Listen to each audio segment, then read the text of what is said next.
What is up? It's Figure Hunter, and today we are going to talk about, in concept form, the Garmin Venu X1 versus the new Forerunner 970. And then, side note, we're also going to sort of compare it to a used Epix Pro, which I think is the best of all the solutions, at least within that sort of lineup. And we're not going to look at all the granular aspects. I'm just going to get some sort of thoughts out just to think of what I think of the Venu X1. You can see it on the screen here, the Venu X1 relative to the 970, which just came out, relative to an older model, the X Pro, Epix Pro 51 millimeter. So again, we're just going to sort of talk in concept form because I don't have the 970. I did a review why I didn't get it, why I didn't think it was, necessarily something to do full review and full testing on. So when you look at my summary of thoughts, why don't we sort of first talk about how it might compare in form factor. So the biggest thing, the difference between the 970 and the X1 is going to have a square. And then here's, sort of a sample of like what might look like the 970. This is the Core Space Pro. And so this looks similar to the Forerunner 970 in the form plasticky factor. It's also could compare somewhat to the Race S.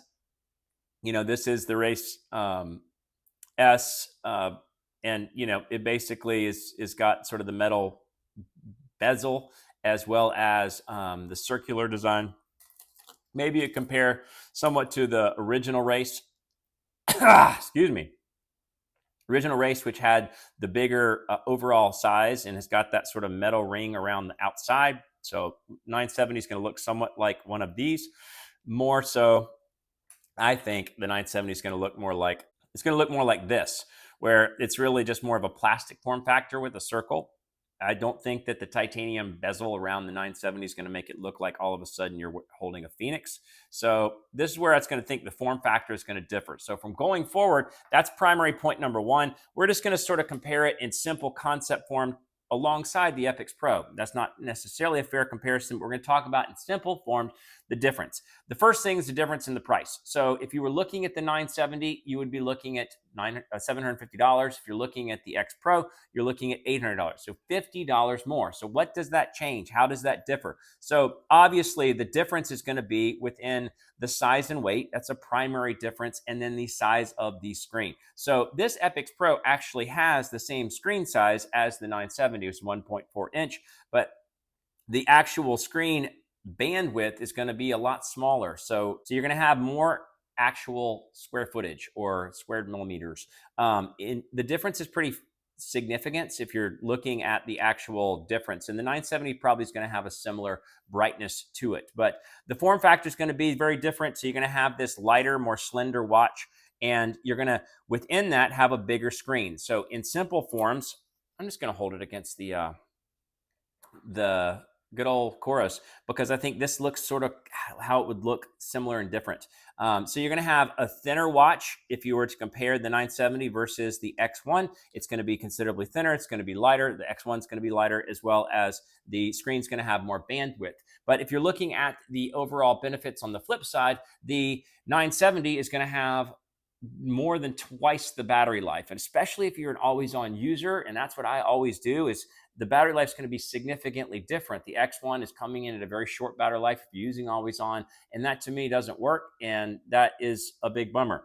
So within the 970 comparison to the X1, you're both going to have a flashlight. They're both going to have sapphire glass on the lens, so you're going to have a similarity there.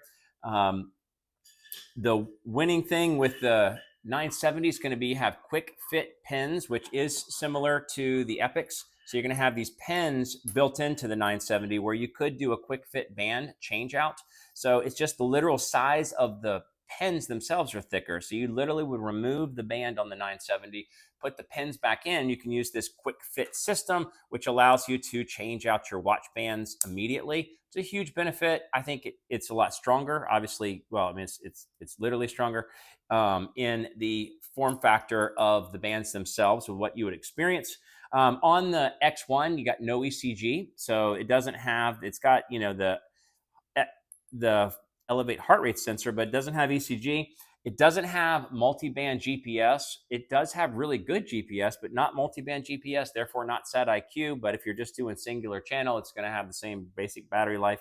And so if I was thinking in summary, if I was going to summarize what are the benefits, so the X1 is $50 more. So what do you get for the $50?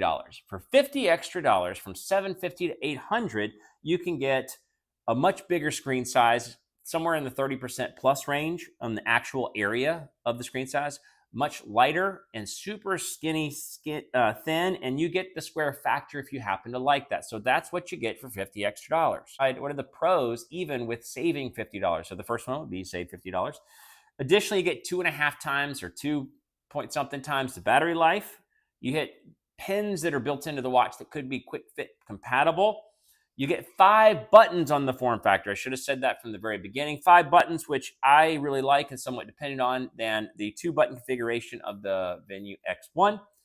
If you're a runner, you get some running stats, but most of that requires $180 to $60 chest strap. So who counts that? It's just one stat that's different. And you get ECG as well as multi-band GPS. So you get a few basic good lists. So to save $50, you can get 2.5 times, two times the battery life, the ability to use quick fit pins, which is much more sturdy, much more lasting, 5 buttons, so many button options, and 1 runner stat, ECG tracking or spot check, as well as GPS multi-band. So you get a lot of different functions.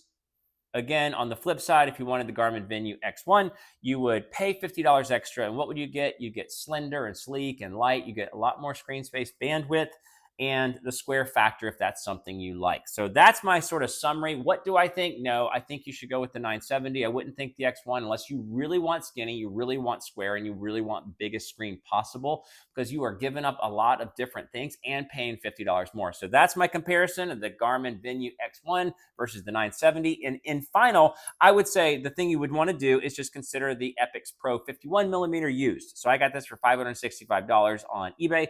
It has all the functions of the 970. It's got a flashlight, it's got the ECG, it's got the mapping, it doesn't have that one running stat. Maybe it'll come to it, I don't know, but it's got everything. But it also has a big metal case, which I really like. It feels nicer, the form factor feels better, but you have to get a much bigger watch. It's bigger in general. So for $565 in simple, you could save from whatever $200 to go from $750 to $565. Buy it on eBay. If you get it on Facebook Marketplace, you don't pay taxes. I would consider the Epix Pro used if you're really looking at a 970, because it's just got like a bolstery, strong, much better, in my opinion, durable, lasting 970 for cheaper. That is my full summary. I'm spewing ideas because I got to get content out because I got a puppy and I got a super busy life. Figure Hunter, thanks so much for watching.